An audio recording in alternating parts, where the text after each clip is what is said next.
ओम शांति।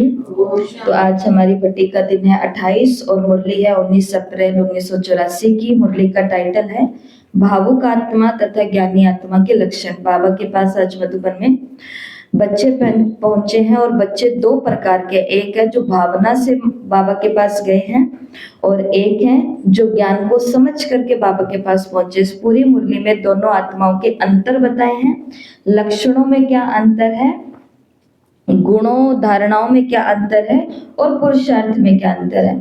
तो मैं आपको सार सुना देती हूँ। मुरली का दो प्रकार की आत्माएं हैं। तो बाबा ने देखा कि भावुक आत्मा और ज्ञानित्व आत्मा दोनों ही बाप से वर्षा लेती हैं, दोनों को ही बाप से स्वर्ग का और जीवन मुक्ति अर्थात जीवन मुक्ति का वर्षा मिलता है, लेकिन उन दोनों के अंदर अंतर पड़ जाता है। बाबा ने कहा भावना वाले भावना का फल पाते हैं, खुशी, शांति, ज्ञान, प्रेम, और इसमें खुश हो जाते हैं। फिर भी भक्ति की भावना और अब तक बाप के परिचय से बाप व परिवार के प्रति भावना, इसमें अंतर है। बाबा ने कहा वो है इनडायरेक्ट लेने वाले और ये है डायरेक्ट पहचान कर लेने वाले। ज्ञान द्वारा पहचान अर्थात बाप जो है जैसा है, मैं भी जो हूँ जैसा हूँ, उसे विधि पूर्वक जानना अर्थात बाप समान बनना। तो जानना तो सभी ने है, लेकिन भावना पूर्वक व ज्ञान की विधि पूर्वक इसमें अंतर पड़ जाता है। जानना दोनों प्रकार के बच्चों ने है। एक वो बच्चे जैसे अब जो हर सेवा केंद्र पर बहनें होती है तो उनको पता है कि बाबा के घर में दोनों प्रकार की आत्माएं होती हैं। आपने देखा होगा, एक वो होते हैं जो भावना वाले होते हैं, मतलब बहनों ने जो कह दिया वो क्योंकि गुरुओं की उनकी भावना होती है तो वो उस भावना से सब चीजें करते हैं। गुरु का घर है, सामने हमारे बड़े बैठे हैं, ये जो कहेंगे हम कर लेंगे, वो ऐसे करते हैं। और एक ज्ञानी तो आत्माएं होते हैं, उनको ये पता होता है कि यहाँ कराने वाला कौन है, किसके निमित्त हम कर रहे हैं, किसके प्रति हम कर रहे हैं, कौन हमें देने वाला है, कौन हमारा भाग्य बनाने वाला है। दोनों प्रकार के बच्चे हैं। तो बाबा ने कहा ये दोनों ही हैं, लेकिन जो ज्ञानी तो बच्चे होते हैं ना, वो विधि पूर्वक जानने के कारण बाप समान बनते भी हैं। उनको क्योंकि लक्ष्य रहता है कि जैसे जैसे अभी कोई आते हैं, हम उनको कोर्स कराते हैं। कोर्स तो क्या कराते हैं, पहले किसी से मिलते हैं, उनको बाबा का परिचय देते हैं, ब्रह्मा कुमारी संस्था क्या काम कर रहे हैं उनको बताते हैं, या राज्यों के अंदर किसको याद करवाया जाता है तो वहां पर हम किसका परिचय देते हैं, निराकार ज्योति बिंदु पॉइंट ऑफ लाइट शिव बाबा का परिचय देते हैं। उनको इनवाइट करते हैं और जैसे वो सेवा केंद्रों पर आते उनको बड़ा सारा चित्र दिखाई देता है, किसका, ब्रह्मा बाबा का। तो इस बड़े सारे चित्र को देख करके पहला प्रश्न वो पूछ लेते हैं, लेकिन आपने तो हमें कहा था ना कि यहाँ पर तो पॉइंट ऑफ लाइट है, निराकार है, ज्योति बिंदु है, तो आपने अपने गुरुजी का फोटो क्यों लगाया हुआ है। फिर हम सब लोग उनको क्या समझाते हैं कि चित्र हमने आपके लिए नहीं, ये चित्र तो हम और जो यहाँ के रेगुलर स्टूडेंट्स हैं उनके लिए ये लगा हुआ है, ताकि जैसे हम अंदर आते हमें बाबा दिखे और हमें दिखना चाहिए कि हमारी संस्था का जो फाउंडर था, जिसने ये ज्ञान सभी तक पहुंचाया, सेवा केंद्र खुलवाए, सब कुछ किया, वो आत्मा, क्योंकि नयों को तो ऐसे बताना पड़ेगा, तो वो आत्मा भी निरंतर अपने ऊपर किसको अनुभव करते थे, निराकार भगवान को अनुभव करते थे। तो वो इतना अनुभव करते थे कि वो भगवान के जैसे सभी गुणों में महान बन गए। अब हम ये चित्र अपने सामने क्यों रखते हैं, ताकि हम भी इस चित्र को देख देख करके याद रखें कि मैं भी अकेली नहीं सेवा कर रही हूँ, मैं भी अकेली नहीं ज्ञान सुना रही हूँ, मैं भी अकेली नहीं हूँ, मेरे साथ भी निरंतर कौन है, वो है। तो ये चित्र हमें क्या याद दिलाता है कि हमें बाप समान बनना है। भावुक आत्मा ये नहीं कर पाती है, लेकिन ज्ञानी तो आत्मा होती है, उसको ये पता होता है कि बहनों के साथ भी रहना है, मर्यादा में भी रहना है, सेवा भी करनी है, सब कुछ करना है, लेकिन उनको खुश करने के लिए नहीं, उनसे पॉइंट्स लेने के लिए नहीं, बाप समान बनने के लिए। तो ये पहला अंतर है। एक बाबा ने अंतर यहाँ पे ये भी बताया कि भक्ति की भावना अंधश्रद्धा की भावना है, इनडायरेक्ट मिलने की भावना है, अल्पकाल के स्वार्थ की भावना है। कई यहाँ पे आते हैं, वो क्या कहते हैं कि हमारा ये हो जाए तो फिर हम ये करवाएंगे, हमारा ये हो जाए तो फिर हम ये देंगे। वो आते भी किस भावना से हैं? कभी कभी अल्पकाल के स्वार्थ की भावना से। कौन? जो भावना वाले होते हैं, क्योंकि भक्ति काल के अंदर उन्होंने कुछ ऐसी चीजें करी हुई होती है। वर्तमान समय ज्ञान के आधार पर जो बच्चों की भावना है वो भक्ति मार्ग से अति श्रेष्ठ है, क्योंकि इनडायरेक्ट देव आत्माओं द्वारा नहीं, डायरेक्ट बाप के प्रति भावना है, पहचान है। लेकिन भावना पूर्वक पहचान में और फिर ज्ञान द्वारा पहचान में भी अंतर है। आगे बाबा ने मुरली में बोला, भावना द्वारा भी बाप को पहचानने से वर्षा पाई लेते हैं। ये आपने यहाँ पे समझ लिया होगा। एक होता है भक्ति के अंदर भी करना, इनडायरेक्ट करना, ज्ञान के अंदर आके भी करना, लेकिन यहाँ पर वो करते हैं तो भी उनका क्या हो जाता है? डायरेक्ट हो जाता है, भगवान के निमित्त हो जाता है। इसका रिटर्न उनको क्या मिलता है? वर्षे की प्राप्ति होती है। अंतर बाबा ने बोला कि जो ज्ञानी तो आत्मा होती है, ज्ञानी आत्मा होती है, उसको संपूर्ण वर्षे का अधिकार मिलता है और इनको केवल वर्षे का अधिकार मिलता है। भाग्य का, स्वर्ग का भाग्य व जीवन मुक्ति का अधिकार भावना वालों को और ज्ञान वालों को दोनों को मिलता है। सिर्फ पद की प्राप्ति का अंतर हो जाता।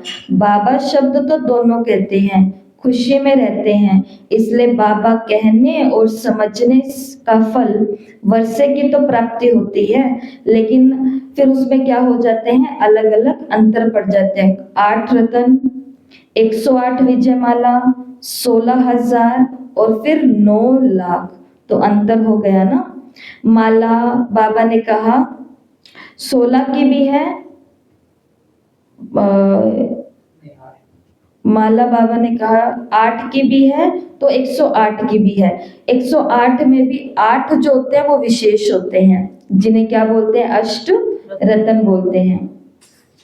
फिर बाबा ने कहा भावुक आत्माएं और ज्ञानित्व आत्माएं नशा दोनों को रहता है। बहुत अच्छी प्रभु प्रेम भक्ति, प्रभु प्रेम की बातें करते हैं, प्रेम स्वरूप में दुनिया के सुध बुध दोनों ही भूल जाते हैं।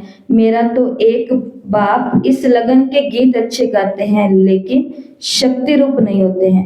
भावना वाले जो बाबा के सेवा केंद्रों पर आते हैं और ज्ञान सहित जो सेवा केंद्रों पर आते हैं, गीत दोनों ही कौन से गाते हैं? मेरा तो एक बाबा, दूसरा ना कोई। लेकिन बाबा ने कहा छोटी सी माया का विघ्न आता है और इतने में जो भावुक आत्माएं होती है ना, वो घबरा जल्दी जाती हैं और घबरा के फिर क्या बोलने लग जाते हैं? क्या बोलने लग जाते हैं? छोटी सी माया आई, छोटा सा पेपर आया और घबरा जाते हैं। फिर क्या बोलते हैं? बाबा कहते हैं कि अभी तक कौन सा गीत गा रहे थे? प्रेम का गीत। कौन सा? मेरा तो एक बाबा, दूसरा न कोई। और बाबा ने कहा इतने में गीत कौन सा गाने शुरू लग जाते हैं?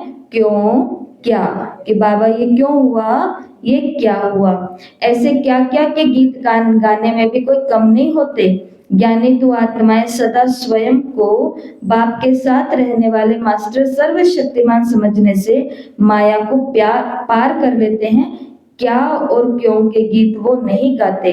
भावुक आत्माएं सिर्फ प्रेम की शक्ति से आगे बढ़ते हैं, लेकिन माया से सामना करने की शक्ति उनमें नहीं होती है। प्यार प्यार प्यार मिलता जाए तो खूब आगे बढ़ेंगे, लेकिन थोड़ा सा कोई माया आ गई, थोड़ा सा कोई पेपर आ गया, थोड़ा सा कोई विघ्न आ गया, तो फिर उसका सामना करने की उनमें क्या नहीं होती है?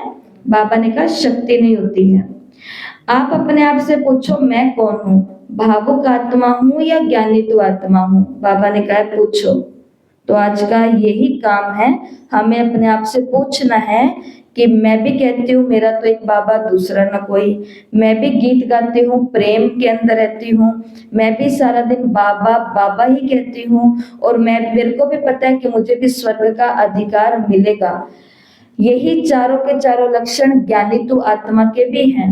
लेकिन क्या मैं माया के जो पेपर आते हैं, विघ्न आते हैं, छोटा सा रूप भी आता है, उसमें जल्दी घबरा जाती हूँ या उसका खड़े होकर के सामना करती हूँ? अगर जल्दी घबरा जाती हूँ तो इसका मतलब अभी मैं ज्ञानी आत्मा नहीं हूँ। अगर मैं प्रेम स्वरूप हूँ लेकिन शक्ति स्वरूप नहीं बनी, मतलब कोई आपको आया और कोई ने आपको कुछ भी कहा और आप उसके भी प्यार के अंदर एकदम लीन हो जाते हो और वहां पर हमारी सूझबूझ और हमारी शक्ति और विवेक खत्म हो जाता है, तो बाबा ने कहा फिर वो कौन सी आत्मा है? भावना वाली आत्मा, शक्तिशाली आत्मा नहीं है। मेरा बाबा कहने से अधिकारी तो हो गए और अधिकार लेने के हकदार भी हो गए। पूरा लेना है या थोड़ा लेना है, ये अपने पुरुषार्थ प्रमाण जितना झोली भरना चाहे उतना भर सकते हैं। तो बताओ, अधिकार पूरा लेना है कि थोड़ा लेना है? अधिकार तो पूरा लेना है। अधिकार कितना लेना है? पूरा। पूरा अधिकार लेने के लिए मुझे ये भी समझना पड़ेगा कि मेरा पूरा का पूरा एक बाबा के साथ ही नाता है। जैसे बाबा के घर में हम आते हैं तो बहुत साल हमको ये चीज को भी अलग अलग करने में, छांटने में लग जाते हैं कि मैं एक की रहूं या इसको और इसको दोनों को एक साथ संभाल लूंगी। कुछ सालों के बाद में हमें ये समझ में आता है कि नहीं, अब तो मुझे किसको याद करना है? एक बाबा को। मेरा सब कुछ कौन है? मेरी जगदम्बा भी कौन है? शिव बाबा ही है। मेरी और कौन से होते हैं? शीतला माता भी बाबा ही है, और मेरे हनुमान जी भी बाबा ही हैं। मेरे विष्णु जी, कृष्ण जी, नारायण, ये वो सब कौन है? बाबा ही है। मेरे गुरु भी कौन है? बाबा ही हैं। हर कोई नहीं कर सकता ये, हर कोई नहीं कर सकता। हर कोई कर लेता तो ये पद वाला काम ही नहीं होता था यहाँ पर ये होता ही नहीं। लेकिन बाबा ने कहा जब चाहिए कितना? पूरा, हक पूरा चाहिए। तो बाबा ने कहा फिर मेरा बाबा कहा तो ये चाबी तो लगी हुई है ना, कोई और कोई चाबी नहीं है, क्योंकि बाप दादा सागर है, अखुट है, बेहद है, लेने वाले थक जाते हैं। गुरुबाणी में आता है ना, लेंदा ले, लेने वाला लेते लेते थक जाता है, देने वाला नहीं थकता। लेने वाला लेते लेते थक जाए, देने वाले के पास इतना खजाना है। लेकिन कितनी बड़ी एक दुख की और विडंबना की बात है कि लेने वालों को ये पता ही नहीं है कि उस सागर से लेना क्या है। जैसे एक छोटा बच्चा होता है ना, उसको बाबा के आगे लेकर के आओ और उसको कहो आज तुम्हारा हैप्पी बर्थडे है, वो हैप्पी बर्थडे पर आया है, हैप्पी बर्थडे, चलो बाबा से जो चाहिए वो ले लो। वो क्या कह देते हैं? बाबा मुझे एक साइकिल दिलवा दो। तो हमको हंसी आती है उस बच्चे के ऊपर, अरे बाबा से साइकिल चाहिए, कोई बात नहीं, मिल जाएगी। भगवान जी से साइकिल चाहिए, मिल जाएगी। हम भी तो क्या करते हैं? यही तो करते हैं ना। हम थोड़े बड़े बच्चे हैं, हमारी भी सालगिरह आएगी, जन्मदिन की, शादी की, इसकी उसकी जो भी है, हम भी भगवान जी के आगे जाएंगे और कोई हमसे बोलेगा कि लो भगवान से आपको जो चाहिए वो आप लो। हम कहते हैं कि भगवान बस एक गुड्डी दिला दे, कांटे दिला दे। सब नहीं, सब नहीं, क्योंकि सब तो बहुत सारी आत्माएं होती हैं, वो तो अंदर से हमके ये निकलता है कि उससे अब क्या ही ले, उसने सब कुछ तो दिया है। अब तो बस बाबा को ये कहो कि बाबा अगर मांगना है तो जबरदस्त चीज मांगो। बाबा को कहो कि बाबा मुझे तो इस बुद्धि में केवल आप ही चाहिए, मेरे बुद्धि में बहुत लोग आ रहे हैं, मुझे आपके अलावा कोई नहीं चाहिए। बाबा मेरे मन के भाव भी ऊपर नीचे हो जाते हैं बीच बीच में, ये मन केवल मन मना भाव होना चाहिए। तो लेने वाले को आना भी चाहिए लेना, कि मुझे लेना क्या। और ऐसे भी नहीं कहना कि बाबा मुझे कुछ नहीं चाहिए। क्यों नहीं चाहिए? मुझे तो चाहिए, मुझे तो बाबा चाहिए। मुझे तो आपके यज्ञ के अंदर जो राइट हैंड बनने वाली आत्माएं हैं, मुझे तो वो चाहिए। मुझे तो बाबा वो वारिस क्वालिटी वाली आत्माएं हैं, मुझे तो चाहिए। मुझे तो बाबा बहुत भरपूर और प्रचुर मात्रा में सेवा और योग के कार्यक्रम चाहिए। भगवान कहता है मैं देते देते नहीं थकूंगा, लेकिन तुम चांस है लेते लेते थक जाएंगे कि अरे बाबा बस रुको तो सही, थोड़ा सांस तो ले लो। दरकार ही नहीं है मांगने की। दृष्टि दी अर्थात अधिकार दे दिया। मेहनत लेने वालों को भी नहीं है, सिर्फ अलबेलेपन के कारण गवा देते हैं। वो दे रहा है, वो सब कुछ दे रहा है। कल लिख करके भेजे ना सभी ने 31 बातें कि पद्मा पद्म भाग्यशाली बने, तो उसके अंदर क्या क्या आया, तो सबने ये सब बातें लिखी। हमें सेंटर मिला, हमें बाबा मिला, हमें ऐसी बुद्धि मिली जिसने बाबा को पहचाना। बाबा ने कहा तुम तो लेते भी नहीं हो, हर चीज तुमको वैसे मिल जाती है, लेकिन तुम तो बैठे बैठे क्या कर देते हो, गवा देते हैं। जब हमें अच्छा सेवा स्थान मिल चुका है तो इधर उधर के अलबेलेपनों की बातों में हम उसको क्यों जाने दें। जब हमें एक ड्यूटी, आज की मुरली का ये क्या था, अव्यक्त इशारा, यही तो था ना। आपको जो भी ड्यूटी मिली है उसको एक्यूरेट करो, अपनी ड्यूटी को एक्यूरेट करो। ड्यूटी तो हर ब्राह्मण आत्मा को मिलती है। जब आप सेवा केंद्र पर आते हो, बहनों के नजदीक आते हो, बहनों का विश्वास जीत लेते हो, तो बहनें आपको आपके विशेषताओं और गुणों को देखते हुए एक एक सेवा, दो दो सेवा, तीन तीन, चार चार, जितनी भी सेवाएं हैं वो आपको बता देती है कि आप अगर हमको यज्ञ में ये सहयोग करोगे तो हमको बहुत मदद मिल जाएंगी। अपनी उस इतनी सी ड्यूटी को या इतनी सारी ड्यूटी को एक्यूरेट समय पर करना, तो ये भी तो ऊंचे पद की प्राप्ति होती है। लेकिन अगर इसमें अलमेलापन कर दिया तो गवा दिया। सेवा का चांस सबको मिलता है, ऐसा कोई नहीं कह सकता यज्ञ में आया हुआ कि हमको नहीं पूछा, हमको नहीं बताया, हमसे नहीं करवाया। सबसे करवाया रे, जबरदस्ती करवाया, डांट मार मार के करवाया है। खुद को बदनाम करवा के ब्रह्मा कुमारी बहनें करा लेते हैं। यहाँ पर हम बोलते हैं कि माता जी आपको ये करना है, ठीक है कर देंगे। यहाँ से बाहर निकलते अपने सखी सहेलियों के साथ बोलना शुरू कर देती हैं कि देखना दीदी को तो हमारी मजबूरी भी नहीं पता चलती, ऐसे बोल देते हैं। उन्होंने तो खुद को बदनाम करवा के भी आपका भाग्य बनवाने की कोशिश की है, लेकिन अपने इन अलबेलेपनों के कारण किसी के भी आगे कुछ बोल देते हैं, कहीं पर भी कुछ कर देते हैं, टाइम को खराब कर देते हैं, मन मर्जी से आते हैं, मन मर्जी से नहीं आते हैं। कौन आपके ऊपर फेथ करेगा, कौन मेरे ऊपर फेथ करेगा।